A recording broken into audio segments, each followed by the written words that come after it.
Thank you. We moved from security to privacy, a closely related area, and one that has got a lot of very hot topics that raise a lot of interesting questions in terms of what best practices are. There's a lot going on in the regulatory arena. There's a lot going on internationally. There's a lot that companies are doing, and there's a lot in litigation.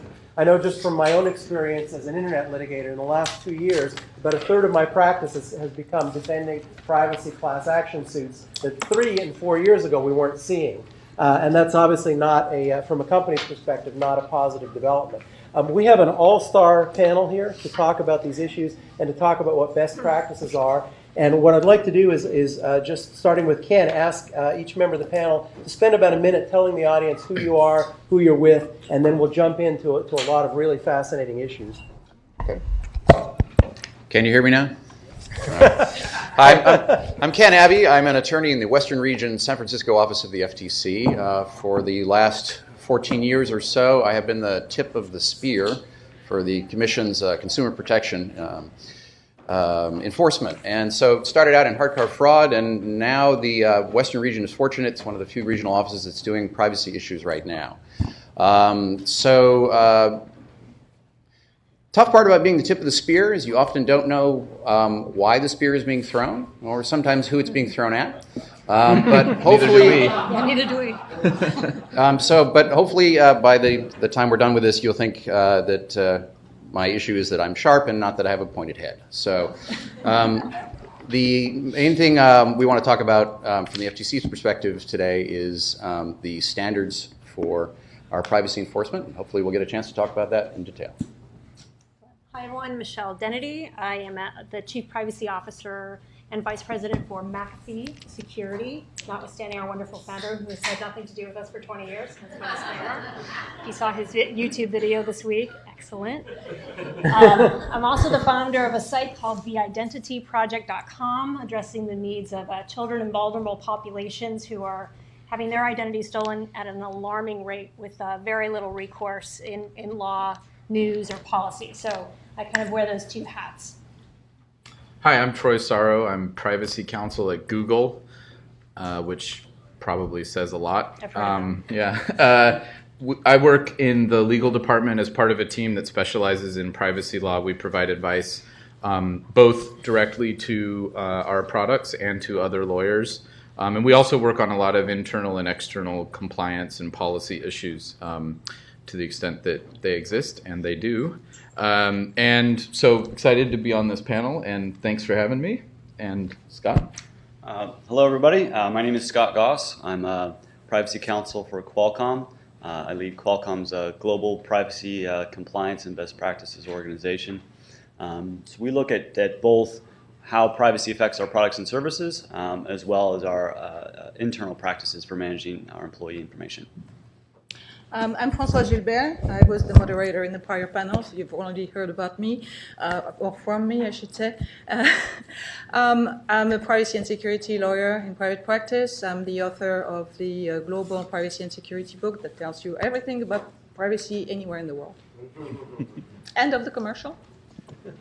We're going to cover a number of different issues, and we're using a discussion format, so we're not going to have formal presentations, but we are going to have a person on the panel start off the discussion. And the first topic deals with how the world is changing as we move to mobile. As you know, today, most people access the internet on their mobile devices, not on laptops or desktops. And that raises a lot of interesting issues. Scott, do you want to kick off that topic? Sure. Thanks, Ian. So first let me say that I think all of us are very cognizant that we are what stands between you and lunch.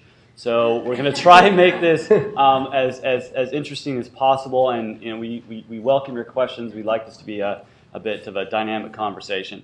So when I think about the move to mobile, and I'm actually really appreciative that we're doing this here at Stanford, because it gives us an opportunity to be maybe a bit academic. So the move to mobile from our perspective is just sort of the latest trend in technology pushing the development of privacy law and issues where technology may run up against some sort of norms and typical practices. So let me just read you all a quote here real quick, and I'll see if anybody knows where I'm reading this from. Recent inventions in business methods call attention to the next oops, hold on, my computer died. To the next step which must be taken for the protection of the person and for securing to the individual what somebody, I'll leave that blank, calls the right to be let alone. Does anybody know what I'm reading from?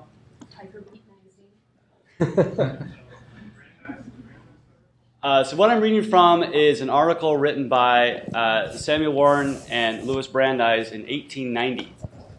So at the time, the recent invention was the Kodak Instamatic camera. The new business method was the recent invention of the tabloid press. So my point is that technology has been around for a long time to push the development of privacy law. So that was in 1890. We saw the telephone and the telegraph create a need for legal thought on wiretapping. We saw, with the invention of computer databases and computer technology, the need for protection from databases. We saw Fair Credit Reporting Act and other similar laws. With the rise of the internet, we then saw new laws, the Computer Fraud and Abuse Act, the Children's Online Privacy Protection Act, and other laws. And so mobile is just kind of the latest kind of new thing. But mobile is, especially from Qualcomm's perspective, embedded in a lot of different things and different technologies.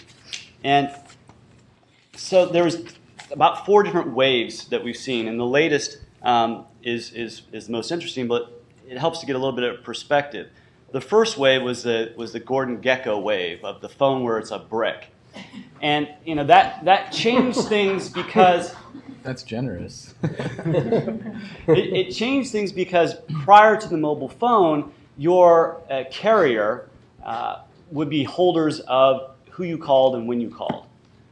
With the mobile phone, when it was just a phone, they now had access to location information, and so that pushed the boundaries of our wiretapping law, and it raised new issues that, quite frankly, people are just even starting to grapple with now. You can look at the NSA and the PRISM database, and you see people saying, gee, what, didn't know these telecom operators had all this information. Well, yeah, they really do.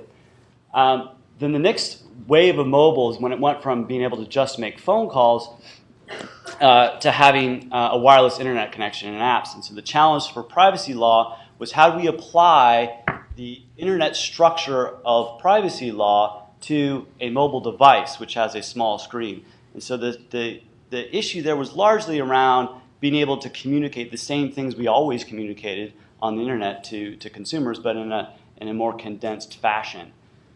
The next wave that come along was really the realization of how unique the mobile device is with its sensors. And so far, that has been all about location, location, location. It raises a whole host of new challenges under different privacy regimes. We saw that in 2011, 2012, when it was discovered that certain companies were maintaining databases of that location information. It stressed United States law because there's not a real identification as of location information as personal information or personal data. So we've seen that issue kind of bubble, and Senator Franken has introduced a number of bills that would address that. There have been other legislative pushes. We've seen developments in Europe as well that Francoise can address about whether or not location information should be treated with special protections and so forth. So that was the third kind of implication of the mobile technology wave.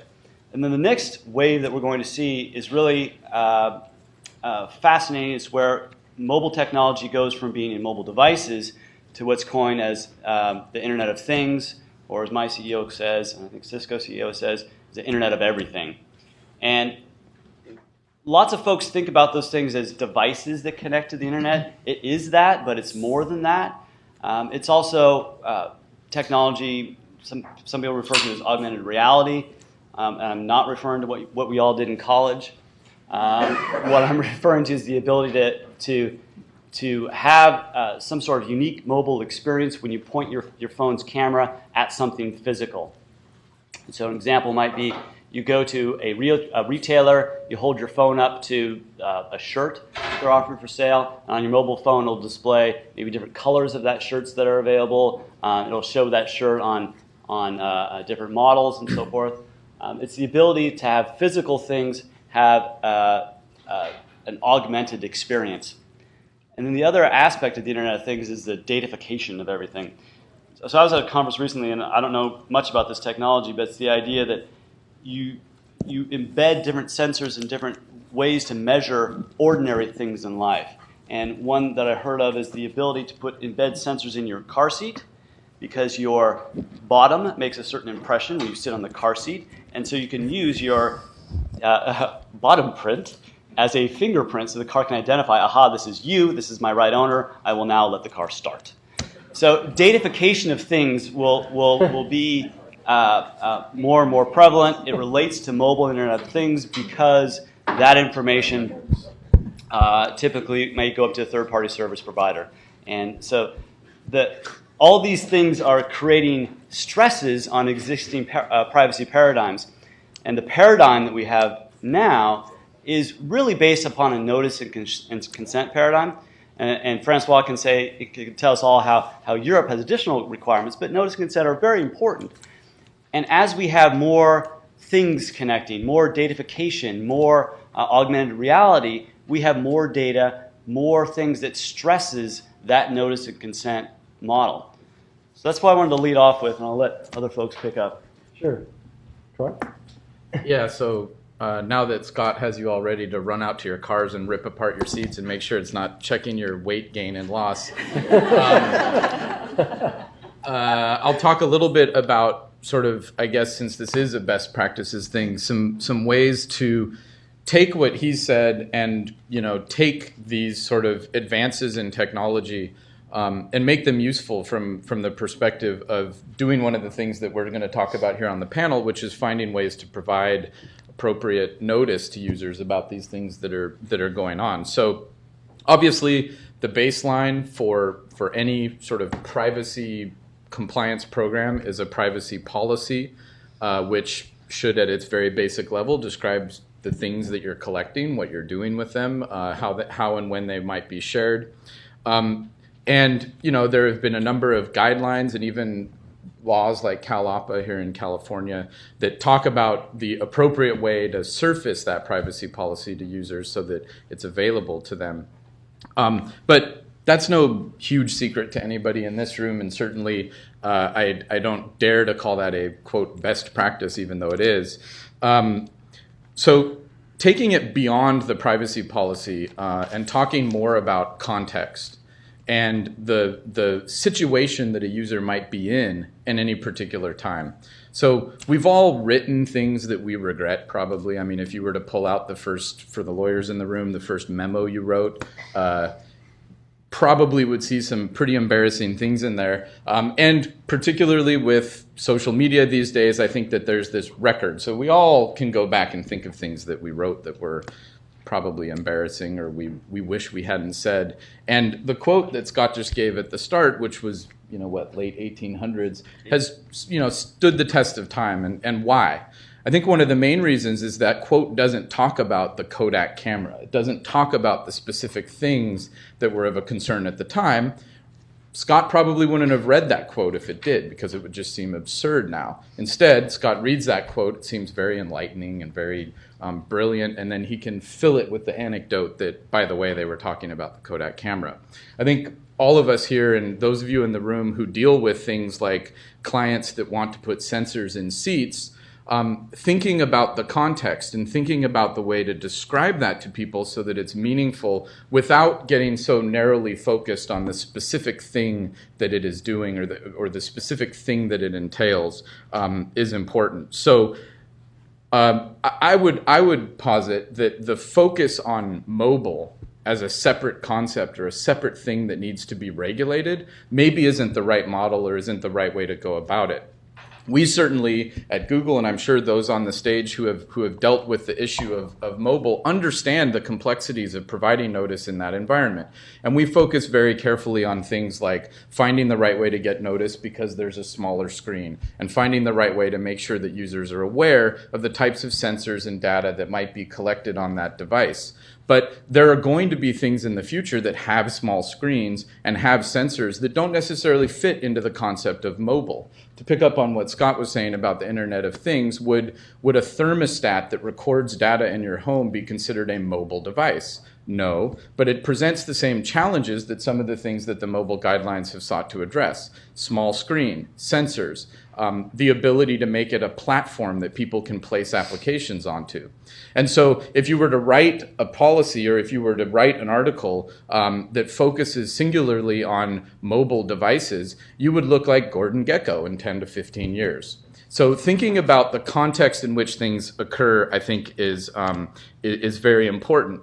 And sometimes the context itself will provide cues to the users and important things about notice, such that you don't have to go much further, right? So Uber is a good example. When you open the Uber app and you say, send a cab to where I am, there's a sense that there's some location information being gathered so that you can do that. Now, Uber has a privacy policy that you could go and read if you wanted, and it would probably say, we collect location information. But is that really how you get that information? No, they build into the app signals that indicate to the user that that's happening. And with a case like Uber, or with a case like a lot of the Maps applications that are out there, that aspect of it is going to be inherent to use of the product.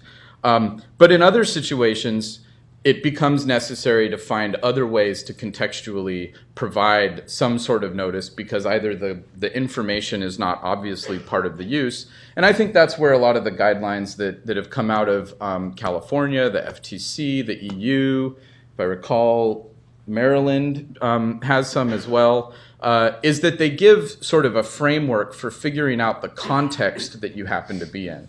And when you're talking about the mobile environment, I realize I'm going back on what I said earlier by even using that term, but it is the fact that there are a number of players in that ecosystem. So there are people who are developers of applications. There are people that are entities that are making platforms, APIs. And thinking about where you are in that chain is very important. And when you work at a company that maybe does all 3 or 4 of those things, placing the context is of sort of where you are in the ecosystem is the first thing to do.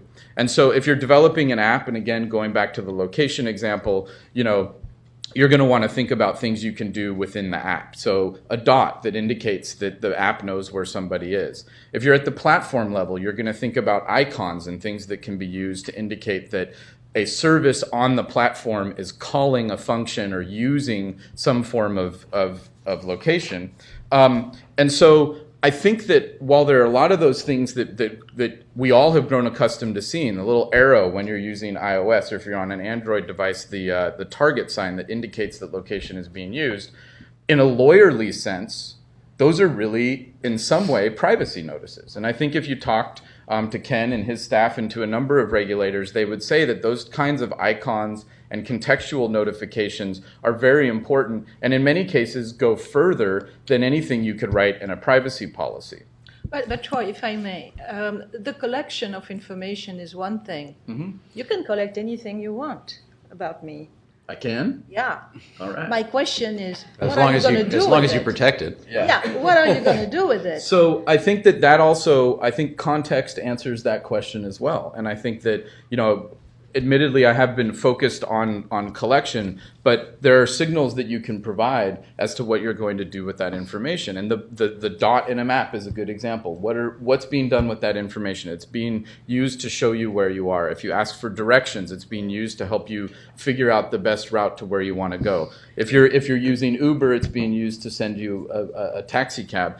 The challenge is, and you're right, I don't think someone who's using the Uber app, every time they want a car to arrive, wants to read through several paragraphs of information. So I think that is, I'm not saying that it's easy, but I think that the context is an important challenge to think about. Yeah, but the user is going to assume, if you are in the context, the user is going to assume, oh, he wants my location because he wants to send me a car. Wonderful. The user will agree. I've always you agree, it's easy. The second issue is, okay, now that you know where my car is, what are you doing with the rest of the information, and do you keep track of me? And that's where the privacy violation is more likely to happen. If you have been tracking me for the past, 3 months, and now you know all the places where I've been. So that's the issue, and that's a big question, and I agree with you. I don't know how we can do that on a teeny little screen. And I just want to jump in here for one moment and go back to the 20th century, not the 19th. But the basic rule for disclosures is disclosures need to be clear, conspicuous, and proximate to the representation that you are trying to modify. So if you are using a product and it turns out that it's taking all of your data and sending it somewhere else, well, that needs to be clearly and conspicuously disclosed, and it needs to be disclosed at a time that you are able to make the choice that you don't want to do that. So basic rule, clear, conspicuous, proximate to any representations you want to modify. That's the rule for disclosures. It's been unchanged in 100 years. And I don't know if anything I said disputes that, but I think I would completely agree. And I guess it's a question of how you get to clear and conspicuous, right? And how you get to at that moment in time, and as Scott pointed out, that may become increasingly difficult. But thinking about it in terms of device by device as opposed to context is sort of what I think is important.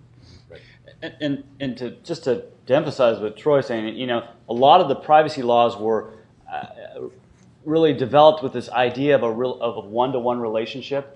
That there's one person interacting with one company that's providing a service back to that person. And everyone here in this room knows that's just not reality. There's lots of intermediaries that come into play. There's lots of implications of the technology. I mean, just a very, very simple case. We all use our phones to make telephone calls, and we recently discovered that now that information is being sucked up by the government for purposes. Obviously, that has nothing to do with the provision of telecommunication services to us. It's what we call in privacy law a secondary use. So it's that implication. It's the implication of the number of service providers that are involved. It's the implication that in tomorrow's technology, it's going to be difficult to explain.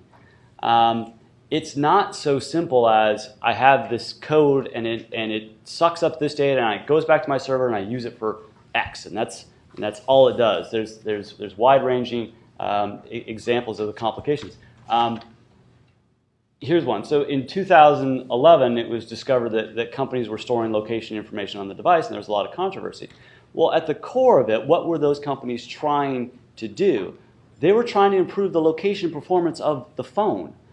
People like to go out and call Uber and instantly get that location fix.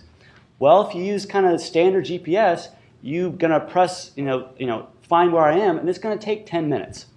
And people don't like that experience. So they want that location fixed fast. And how do you do that? Well, you store some what's called seed data on the device so that the device knows proximate where you are, can find where you are faster, quicker, and conserve battery power.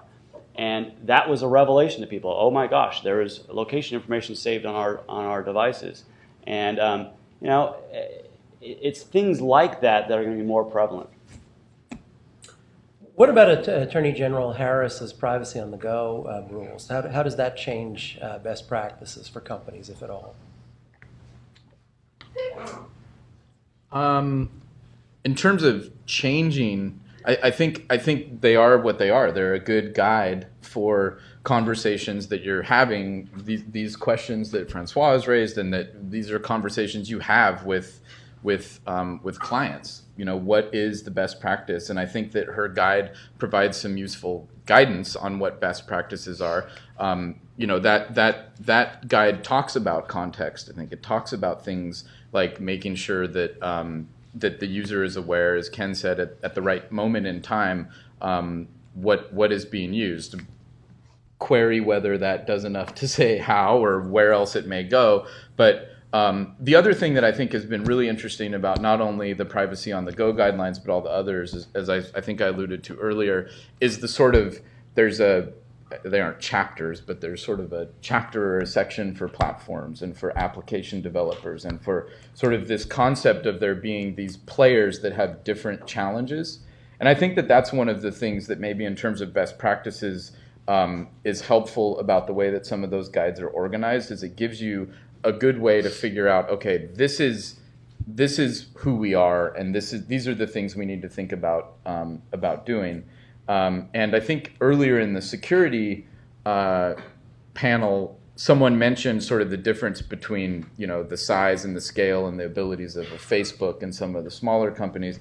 And I think that that's another place where best practices from Kamala's guide are extremely helpful, are for the smaller developers who have a couple coders in a garage, and you go and you talk to them about FTC guidance, no offense, but they sort of say, you know, we're trying to code through this, right? I mean, so you have to, you know, those are the types of things that that can be pointed to sometimes to say, you know, there is guidance.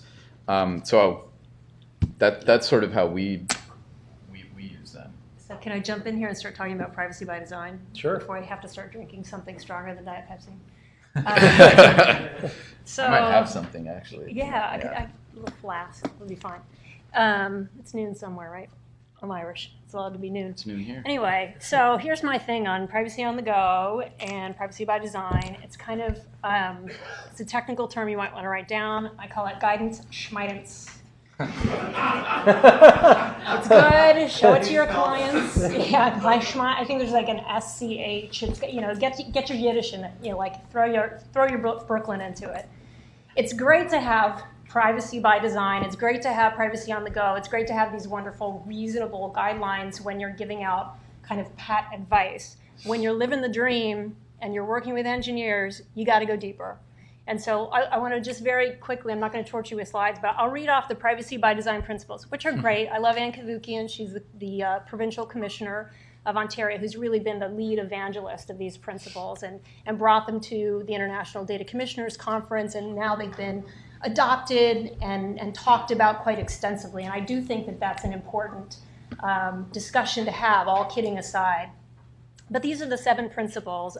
One is you have to be proactive and preventative in your design. And that is, you know, part of what Troy is talking about, having these dots. I mean, they are a way to be proactive or think more about data, at least as it's coming into the environment. Privacy should be the default setting. This is another one where we could go have tea and have a conversation until our bladders boil over, and we still wouldn't figure out, is it the default setting that you don't share? Is it the default setting that it's easy to use? Is it the default setting that it's easy to inspect? We don't really know yet, but it's a good start and a good conversation to start to have. Privacy should be embedded into the design. I think this goes back, and the nice thing is we do have kind of the follies and foibles of the security industry to look back on as privacy professionals. They have been begging engineering in general and designers to do security, build it in, don't bolt it on. They've been saying this for years. It is correct. And this is, I think, what we're getting at when we talk about not putting a dot and expecting it to follow the life cycle. What we're talking about is really embedding the fact of collection, use, possibility of further use, having signposts put into the technology itself. Now, technology is never going to take over your carbon-based unit. You got to make sure they're well-trained. You got to make sure the users know what's going on. But you make sure that the design actually contemplates data flow. You know, like the carbon-based unit? We're in Silicon Valley, so we got a little silica, got a little carving going on. I think that's what they call us, actually. That is us. That is what I'm calling us. I'm calling biotech here. The 4th principle is be positive sum, not zero sum. This is kind of the can't we all work together principle, I call, which really is a very serious point, which is a debate that you've heard in the press a lot lately. Do I have to give up my liberty to have national security? Do I have to have less privacy to have more security? And the answer, if you're really looking at privacy by design and going a step further into privacy engineering, is absolutely not. So I'll give you a brief kind of analogy of, you know, the way we look at that is absolutely linear. You have to have either security or privacy, and there's some sort of virtual shuttlecock. And I'll tell you a story. I travel a lot, way too much to remain healthy. And so I was in a strange city, and I was feeling very low. And so I went to a place and took my clothes off and paid this guy money. And he put his hands all over my body, and I felt so much better. And the good thing was it was totally covered by my insurance plan because the doctor happened to be in network. You're not laughing anymore. Just not as sassy a picture. But that context, right, understanding that parabolic level of privacy where taking your clothes off for someone who at least apparently had credentials, and I actually did feel better. He could have been a complete sham for all I know, but it seemed like the right guy at the right place. That is parabolic and reasonable and situational and time-bound data privacy and security at the same time.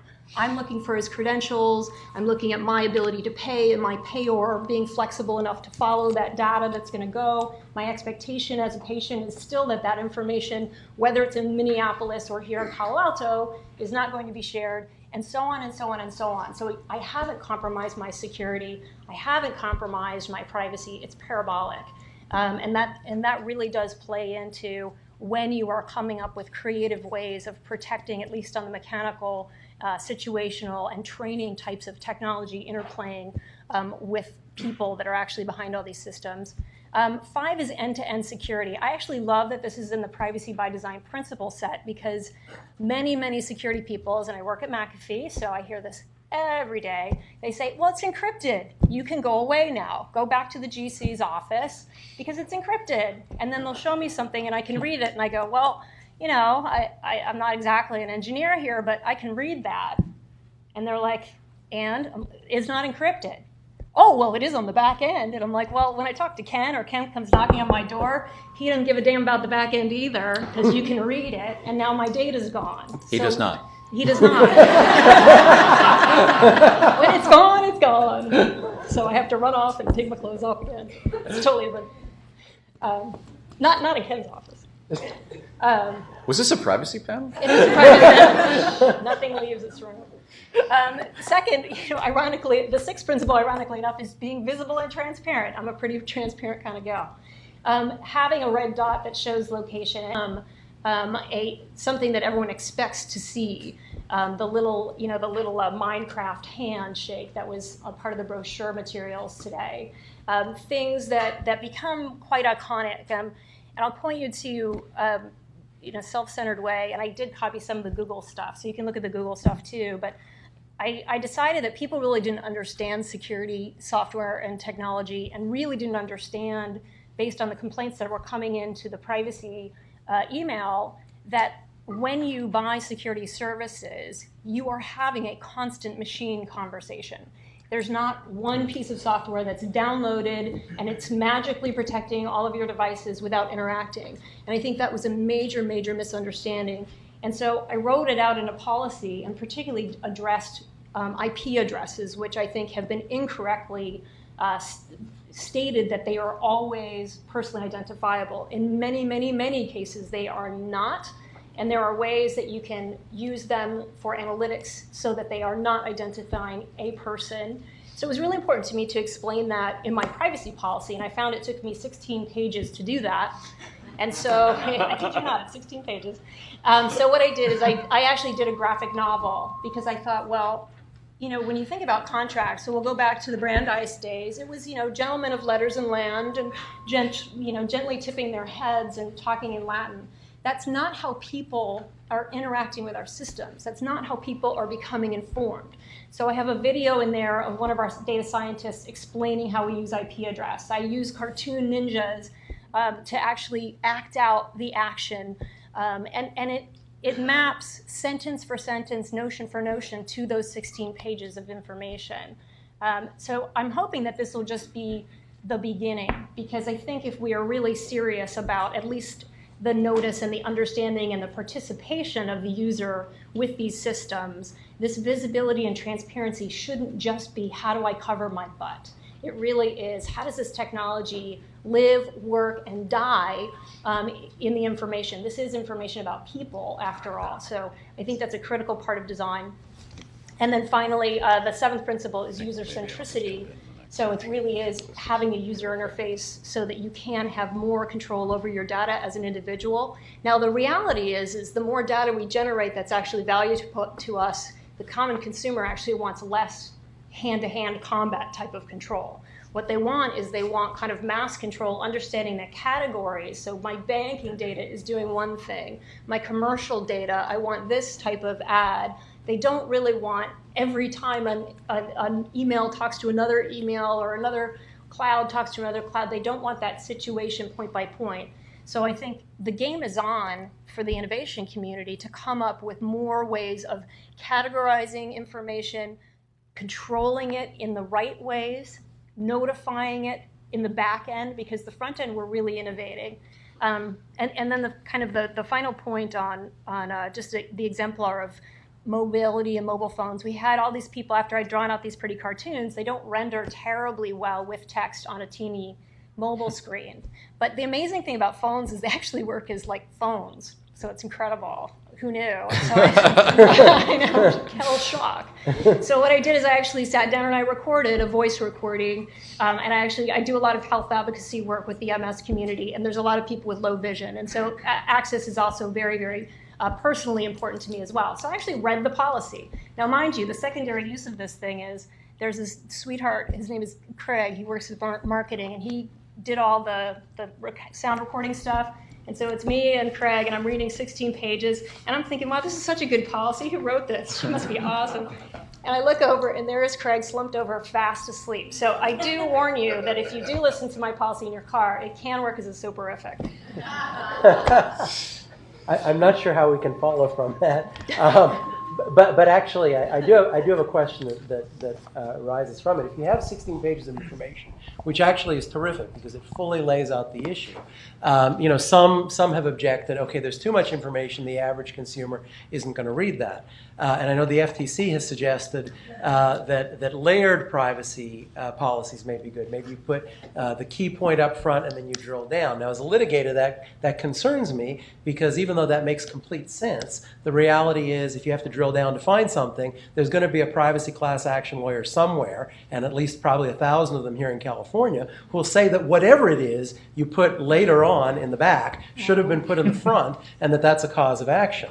So, I mean, is layered privacy a best practice, or is it a bad practice? So layered privacy has been about best practice for a long time. There is the risk that you take. So it's really fascinating to me, actually, because we try to protect consumers through law and policy and practice, and we actually also commercially try to protect our own customers.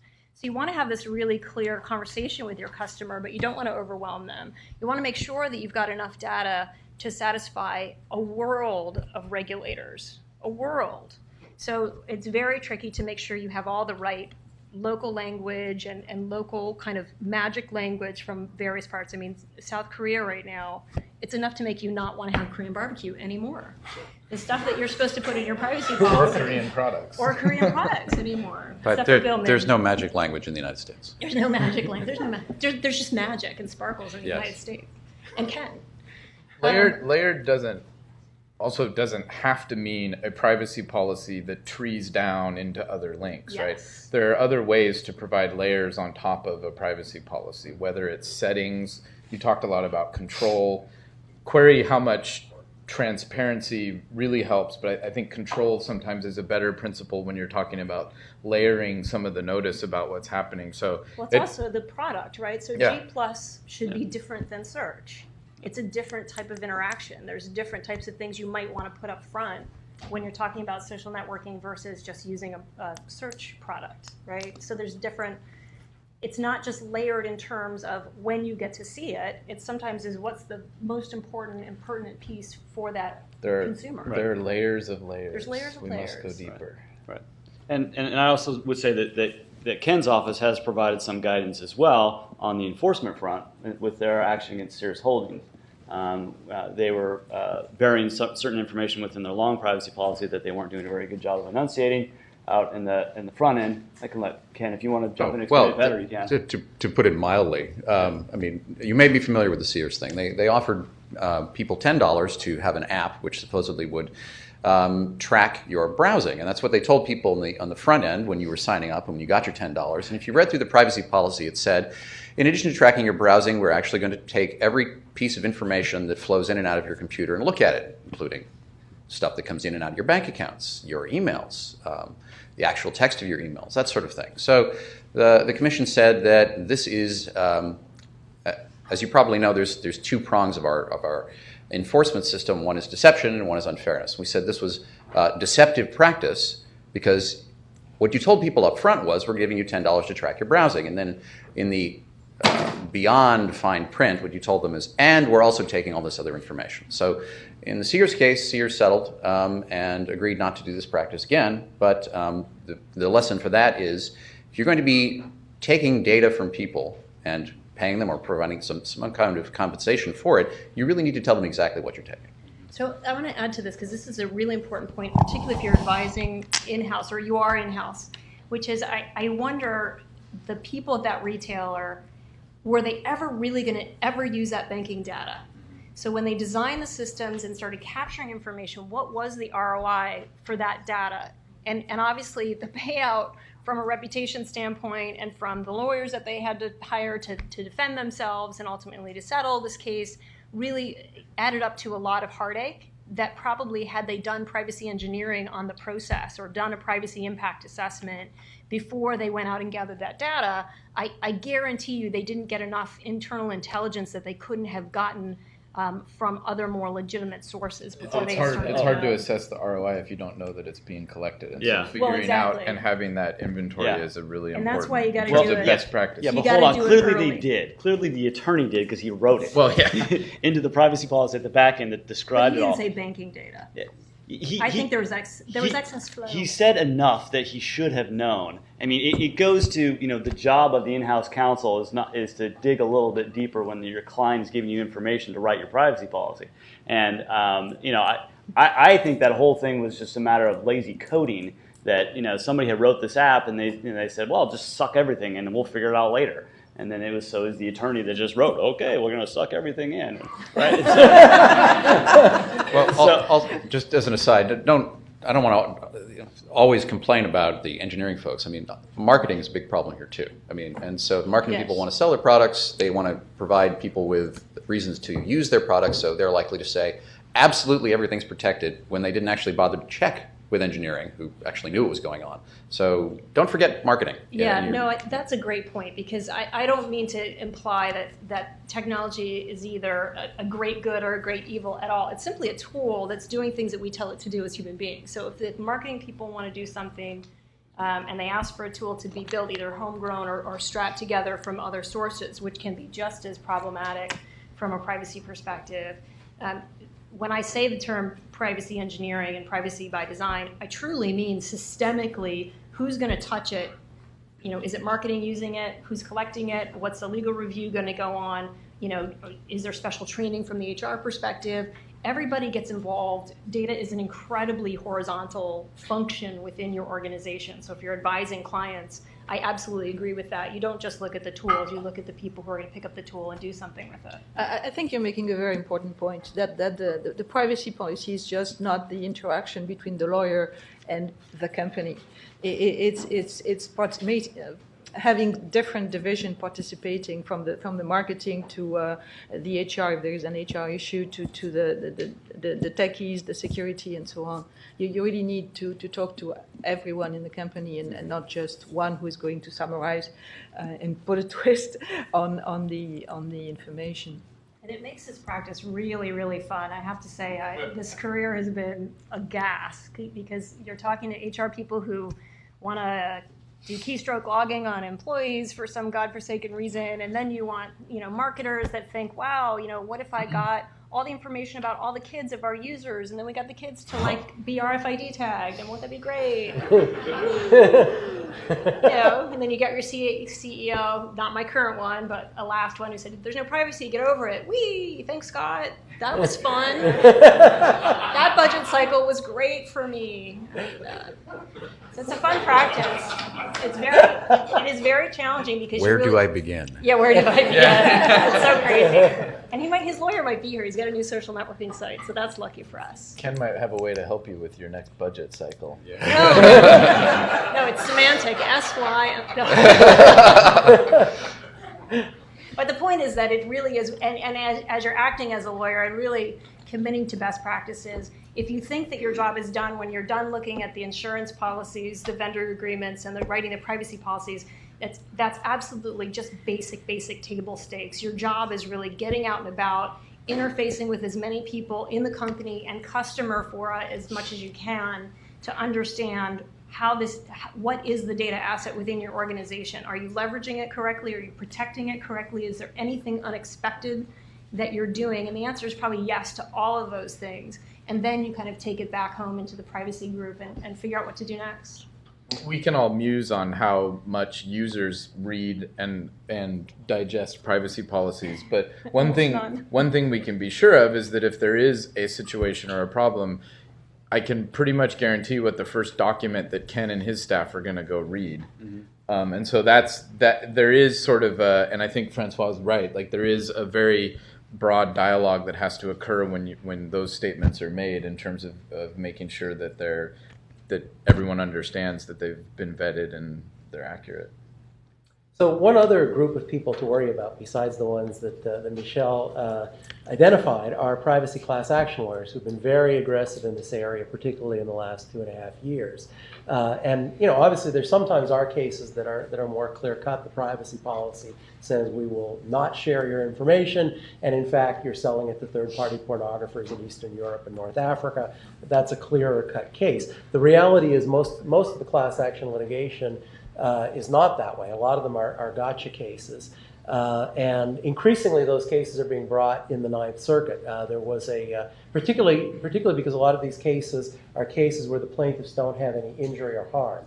There is a perceived violation, but there's not any economic damage. And so that creates issues of standing in federal court. And in cases where there's no damage, the reality is that the class action lawyers often want to be in federal court so they can try to engineer nationwide class action settlements in the hope that if you aggregate a lot of very low value or no value claims, then that at least can justify more attorney's fees than if it's a state-by-state proposition.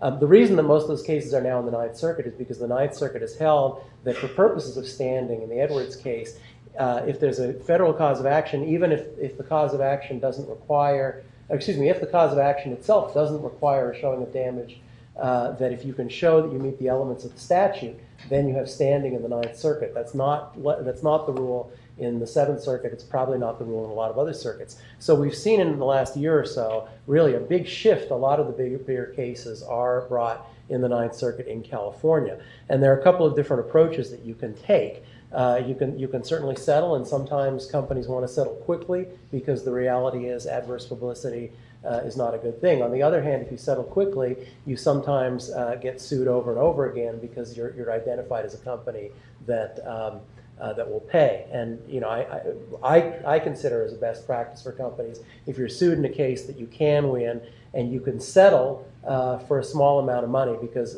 a lot of plaintiffs' lawyers try to value price these cases just slightly below the cost of litigation.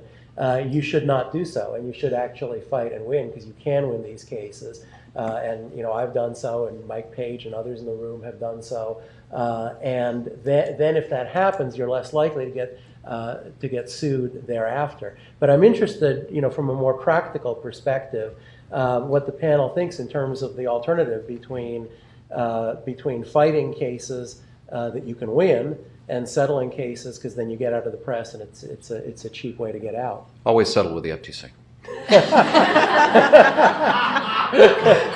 Consent orders are fun. Yeah. That is a good budget. Yeah.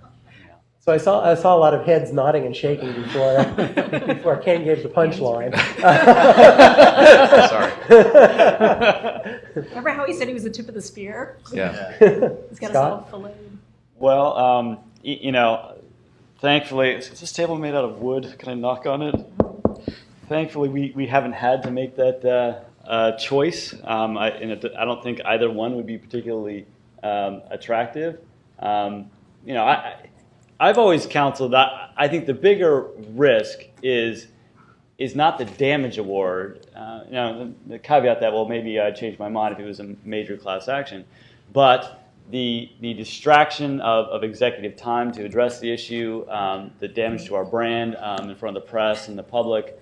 I think those would probably far outweigh any damage award or attorney's fees. Although Ian is well paid. So, in light of that, my inclination would be to settle. Yeah, I'm not a litigator, but that I would agree with you. That's what I think is the most economic way to move on. Yeah. I will say, having settled cases and fought cases, sometimes companies that settle for that very reason end up then getting sued again and again and again. Yeah. It's a good argument. Yeah. Yeah. So the other issue, though, which Ken raised, is whether to settle with the Federal Trade Commission. The reality that Ken, to your credit, the FTC does an amazing job of issuing press releases, prominently posting them on their website, and getting news out very quickly every time they file a lawsuit. It does an amazing job. And surprisingly, companies very quickly, almost uniformly, find a way to wrap things up and resolve the... Sometimes in the same statement. Yes. It's amazing. It blinks at the bottom and everything. It's like, how'd that happen? Now, there's an interesting case pending, the Wyndham case, where actually a company decided that the approach they were going to take was to litigate and to fight. And I don't know in the presence of the FTC if anyone on the panel or the audience has any thoughts on it, but it is an interesting development. Actually, let me just mention something about Wyndham, because it's really interesting. Because most of the cases the FTC has brought in this area are deception cases, right? You said something about your privacy policy or the way that you treated data, and you didn't do what you said. Okay, those cases are actually kind of easy. It's old-time FTC law. There's another part of our jurisdiction, which is unfairness, which is things that cause substantial injury to consumers that they can't easily avoid, and that the benefits aren't outweighed to competition generally. So Wyndham is based not just on deception, but on unfairness, where the FTC is saying the way that you treated your data was unfair to consumers. This is actually new. This is not something that we've ever litigated before, and we could lose. This could be precedential against us in the future if we want to try to use our unfairness authority as we are going after Wyndham. So stay tuned on that. But this is actually a big deal for the Commission, and it's something that's worth watching. So another interesting issue that I want to ask Francoise to talk about is the European dimension, because Europe has been an area where there's a lot of regulation but not as much litigation. But there's talk of maybe a 2% penalty that really has gotten a lot of attention. What's happening in Europe, and what should American companies be concerned about? What's happening in Europe? Europe is growing up and is turned 50 years old not too long ago. And that also, joke aside, there was a time when Europe became more and more of a single entity. When it was started 50 years ago, you had a number of, it was a club. We have a club of a few countries that decide to be nice with each other. And as the club started growing, there was a concern to keep each of the components have its own life and its own personality. And as Europe is growing, they ended up with a treaty deciding to create a more cohesive group of countries. And so there was an incentive towards creating a single law that would be applicable equally or somewhat equally into the countries, hence the idea of updating the privacy laws to focus on one document, which is called a regulation. And on top of that, of course, the current regime is 20 years old, or almost 20 years old, and does not take into account a lot of the changes that we've seen. I mean, remember how life was in 1992. There was barely a beginning of an internet as we know it now. The internet existed long before that, but the commercial internet was beginning to brew, but it was not incorporated. The mobile stuff and the cloud stuff and all these very exciting technologies were not there. So the current regime is showing wrinkles, of course, and like all of us, and so it was time to update this law. So what the update does is take into account some of the realities, and then there are some good things and some bad things. And one of the, I'm a lawyer. So one of the very positive elements, for example, is that the proposed regulation would get rid of the concept of notification. So in the current regime, if you do business in a particular country in the EU, you need to register your practices. Sometimes you need to ask permission for these practices. And so the bigger your company, the bigger your headache, because you need to register with all of these countries. The regulation would get rid of that and remove this concept. So this is a tremendous saving for company because this notification and keeping them alive takes time and costs money. Of course, there is a give and take. So we don't have to report to mommy and daddy, so now we have to behave like grown-ups. And what's the translation into regulation term? Well, you have to have internal procedures. You have to have policies. You have to have a person in charge, that what we call here data protection officer, who will be responsible for ensuring that the company is complying with the law. So how different is this from, let's say, the Federal Trade Commission orders saying the same thing to companies? You are handling personal information, and we want you to do a number of things. We want you to have a person in charge. We want you to evaluate what you're doing, and we want you to have policies and procedures. So from a global standpoint, as a company, I would say if you have been following the recommendations of the FTC, you find yourself applying very similar concept and recommendation in preparing for this new regime where you're going to have to need more written documents as opposed to going and registering your practice. Of course, even that is controversial because there are some countries who are going to lose money. So if you look at what is happening in how countries are reacting to this, it's very interesting. For example, the United Kingdom is fiercely opposed to the regulation and absolutely disputes the fact that there are money, that there are savings. Well, guess what? They are collecting money every year from you now. And the registration for registering your database in the UK is something where you have to pay, and the fee is as commensurate to the size of your company. So the bigger your company, the more the ICO is making money. So, oh my God, if we get rid of the regulation, the ICO is going to lose money. So when you look at how Europe or how the business in general has been reacting to the regulation, you have to take into account what do each of the player and who is the most vocal. Why is that entity vocal? It's because they have something to lose, but that may be good for others. So what else is happening? So I took this example of the reducing the notification and increasing the paperwork. Another example of something that's promoted is privacy by design. Well, news. We have never heard of that, except that Canada has been talking about privacy by design for at least 10 years. The Federal Trade Commission is promoting that in its papers. So again, a concept that is common to the rest of the world. Well, let's talk about something controversial, because otherwise you're going to think that I love the regulation. Yeah, Francoise, this is the most polite description of the new EU regulations I've ever heard in the United States. I'm a positive thinker. You're very positive. So something that companies don't like, it's the right to be forgotten. And there is a lot of controversy around this, and right now I have no clue where it's going, because of course you hear one thing and you hear the opposite of that thing. The right to be forgotten, you can look at it from different standpoints. You can look at it from the standpoint of the teenager who has published a picture holding beer or doing something illegal and wants to have this picture unpublished. And that's one way of saying, oh my God, this poor kid, we need to help him. So we need the right to be forgotten.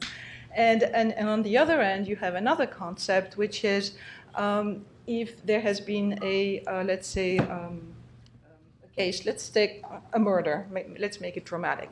There has been a murder, and there has been a judgment, and someone has been spending 10 years in jail after the result of this murder. And now the person goes back to real life, to a normal life, and is asking that all of this past of the trial, the murder, be removed because, hey, after all, I paid for it, I did my 10 years, we should remove that. And so now you look at the concept of the right to be forgotten in a very different way. What is there really such a right? And so in U.S. terms, we would call it the tension between the right of privacy and the First Amendment rights of publication and the right to publish what things are. So the right to be forgotten is not something that's simple, and definitely a lot of issues to be discussing. Talking about the effect on innovation, I think, again, being a positive person, I think that there is a lot of room in here for innovators because very interesting issues, even in the right to be forgotten. I think that just the ability for companies to find where the information is and to parse who has had this information, with whom was it shared, and so on, is a space for innovators to look for new ways to look at information and analyze the information. Now, talking about, since Ian is a litigator, we need to talk about litigation stuff. Litigation, that's an area where there is a lot of job what do you call that? Security. Job security for the litigators, because not only do we keep the old regime, meaning that a person is entitled to go to its local data protection authority and complain that company X has done ABC, but in addition to that, two things: the individuals would be getting a right of personal, private right of action, the ability to sue a company outside of in court. But the best one is the arrival of what we call here class actions. So if you want to do a career as a class action lawyer, I think you can also move to Europe, because that is going to be feeding a lot of the litigation there. The way it's done is under the draft, which of course can change, is that organizations and associations would have the right to seek judicial remedies on behalf of a group of injured individuals. So that's a very interesting, and I think we have to blame ourselves because we showed them what class actions are. Well, we're running a little bit low on time, but I'd be interested to know what others on the panel think about the EU regulations. Scott? Yeah, so just a little aside there about the EU promoting innovation. I remember one of my friends said, of course the regulation is going to promote innovation, because companies are going to really have to innovate hard to figure out how to comply. Exactly. I don't think that's what we typically mean. I totally agree with what Francoise said, and since part of this conference is also really about best practices, I think I should emphasize that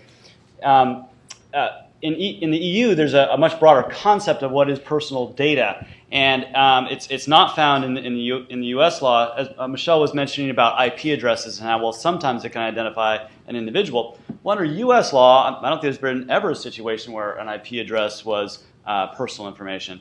But in Europe, it can be considered personal information. Even a MAC address, there's certain folks in Europe that believe is personal data. So, as you or your clients are designing products and services and you're looking for a global audience, in the United States, calling out all the different data elements that you use is a best practice, which may include some of these unique identifiers. But in Europe, it might be the law.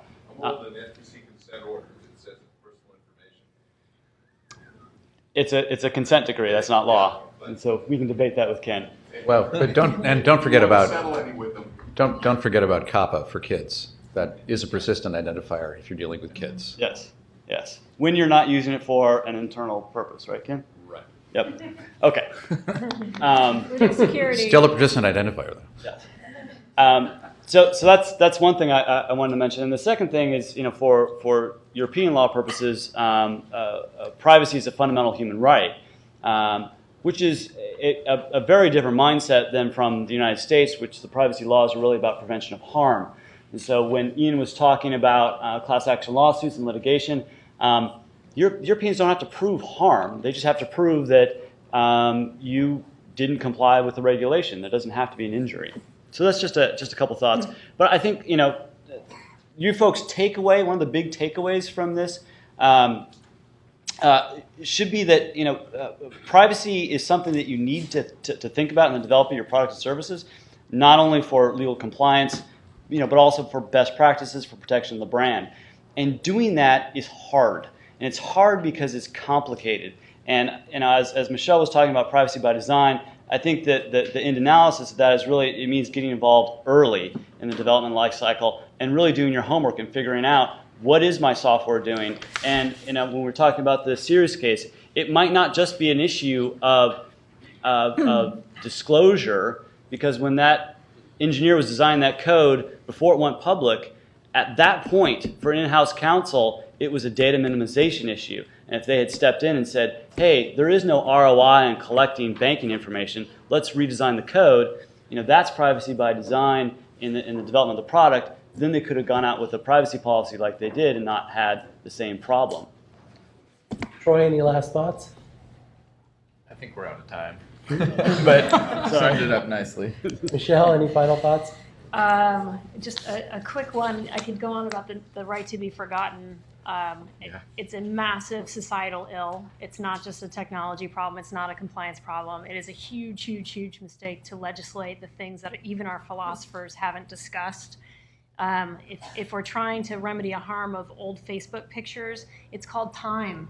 The pictures of me in 1982, thank God, don't look like today. This, bad perm, braces, dumpy, teenager with bell bottoms. Okay, yes, it looks exactly like me, but that's not the point. Surrounding the context is something we can deal with, right? Reputational harm we can deal with. Having a murder victim's widow suddenly not be a widow because some jerk gets out of jail in 10 years, and now she doesn't get widow's benefits because she can't prove that she's a widow due to... Mistake. So over-legislating technology that we don't understand is a mistake. I think the other very difficult thing is the challenge that you're going to have with increasing.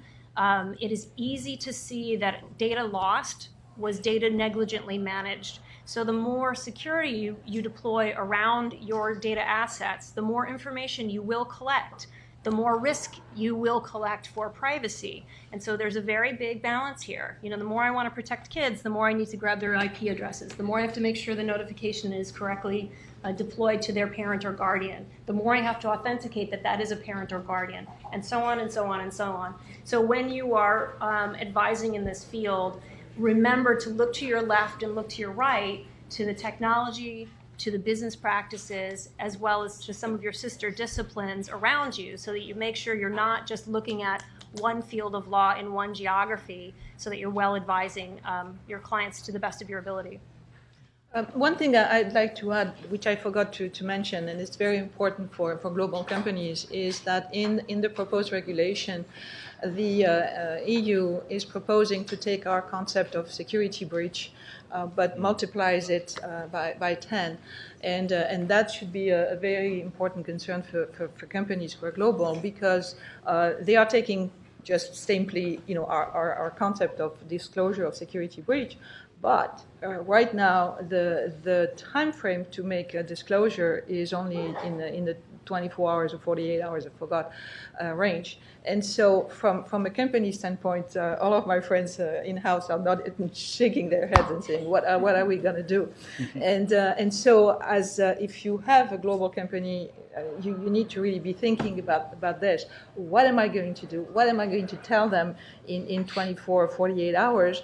And keep in mind also that they went the whole way, in that right now, at least, the concept is that any type of personal information is susceptible to a security breach disclosure. So hopefully there will be some additions to the concept, because right now it's really not manageable. And so on that optimistic note, we'll stop the panel here. We've got lunch, and then after lunch, there's going to be collection and retention of data. So data tracking, if you're interested in privacy,